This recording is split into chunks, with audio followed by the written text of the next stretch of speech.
All right, and this is likely going to be the last change I'm going to find out of this truck now that we've got basically the whole interior ripped out of it, but I did find another 12 cents while I was vacuuming the interior out, so the carpet actually came out pretty nice considering how rough this carpet was. So it not quite looks and smell it smells a lot better, looks a lot better. I'd say we're probably about 85 or so % better. I still need to do the actual floor mats themselves, but as far as cleaning them or maybe just replacing them, we'll see. But before I get the seat in, I need to tape up this harness that's getting all frayed from all the back and forth on the carpet without being correctly retained on the seat. And yeah, we got a little repair wiring harness tape up job there, and I want to replace the seat trim, or at least investigate the seat trim on the driver's seat as well. So we'll do some little things before we get this truck actually built back together. Better. All right, before we actually get the seat bolted down here on the driver's side, so that's where the console would be sitting. This is where the driver's seat is sitting.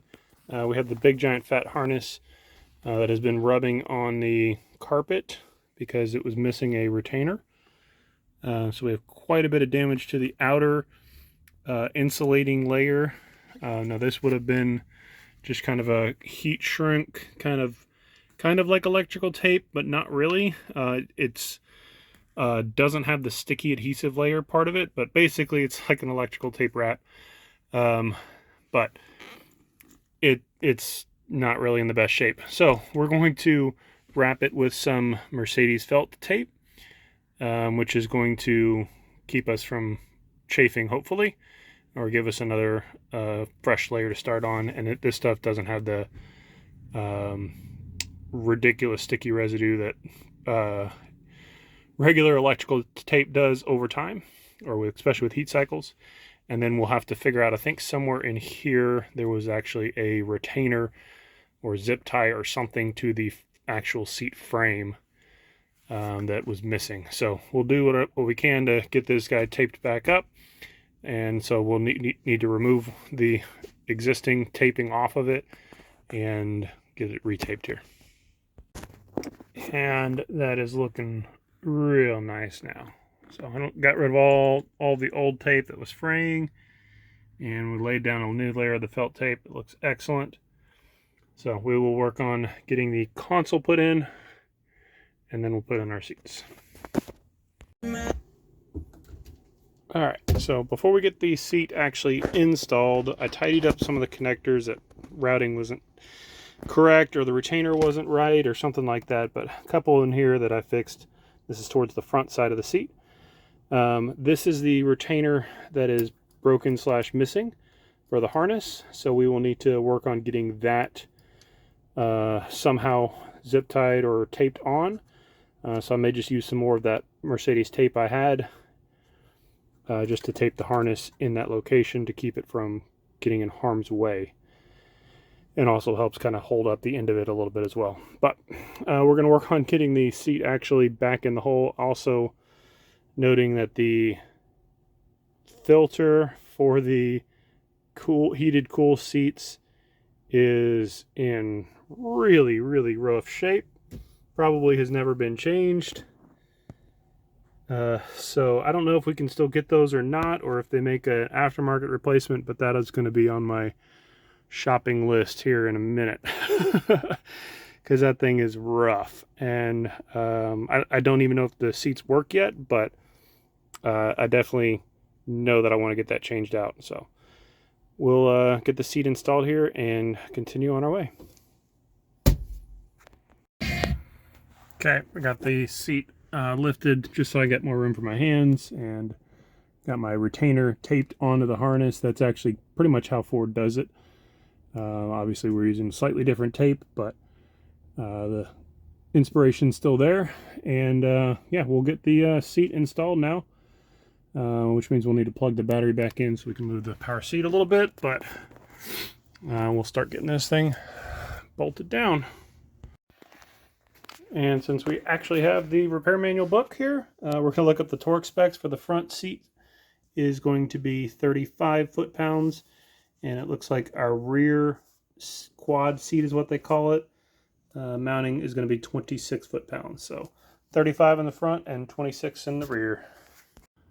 So I don't mean to brag, but I just pulled the passenger seat out of the garage and went to install it, and I heard it rattle a little bit, and I pulled another 12 cents of change out of that seat. So we're going to bring back the grand total down here and continue adding on to our total. I really thought we were done, but yeah, just found another 12 cents.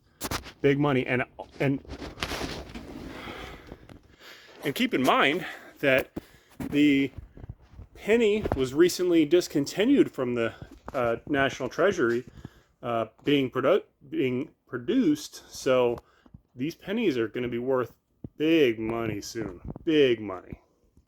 Front bench is fully installed. Center console is fully installed. We're going to do the back wall, and then we can do the rear console and then the rear seats. Now, before I put the rear console in, I'm going to go ahead and stick the passenger seat in the hole, kind of forward biased here, because I'm parked up against the fence line over here. So it's going to be a impossible task to open that door to be able to get a seat in. So we're going to preload the seat, then do center console, and then we can actually bolt the seats in. Here we go. Now it does feel a little weird with as nice as this carpet came out to be installing a rear wall trim panel that is just filthy. But we can at least get it installed. We might do a quick wipe down on it before we get the seats in here, just while we have easier access. But that wasn't the plan for tonight, to do a deep cleaning, but maybe we'll do some quick wiping in here because it's pretty rough, I'm not gonna lie. All right, back wall installed. Do have it wiped down a little bit, so it's a little bit nicer looking. It is what it is. Preloaded my passenger rear seat. That way we can get the seat in the hole first, and that will allow us access to our rear console bolts that are here, one on each side, that are right where the seat bracket bolts down to. So this allows us to have access to those, and then once the console's bolted down, we'll just slide the seat back instead of trying to go up and over. But anyways, we're making good progress. Really happy with how we're turning out, and hopefully get this thing finished up pretty quickly here. Okay, it is getting really late now, but I got the interior put back in here. So we're minus the seatbelt anchors that go on the carpet. We are on both sides. We are completely done on the interior. And I've got kick panels or step plates, whatever you want to call them. I got to put those in too, but at least the major seats and console are installed. So we should be just about cleared out of the garage. So this is the remainder of the interior parts that need to get reinstalled here. Is going to be the step plates, kick panels, floor mats, and then I got a box of hardware of donor stuff, and then my box of change as well. But for now, very happy with tonight's progress. We are just about ready to go get the tires installed as well. We have a storm coming this week, so I'm going to get the cover put on the Blackwood just in case. Help give it a little bit extra protection, and yeah, we'll be wrapping up here shortly. All right, so another late night grind here, but if you have someone that you think would like my content, feel free to share my video. I definitely appreciate anything we're doing on social media, or sharing out the content is always good stuff. I don't have any kind of BS sponsors or anything like that, so it's just me and my trucks. But I appreciate you sticking around for another video of mine, and I will catch you in the next one.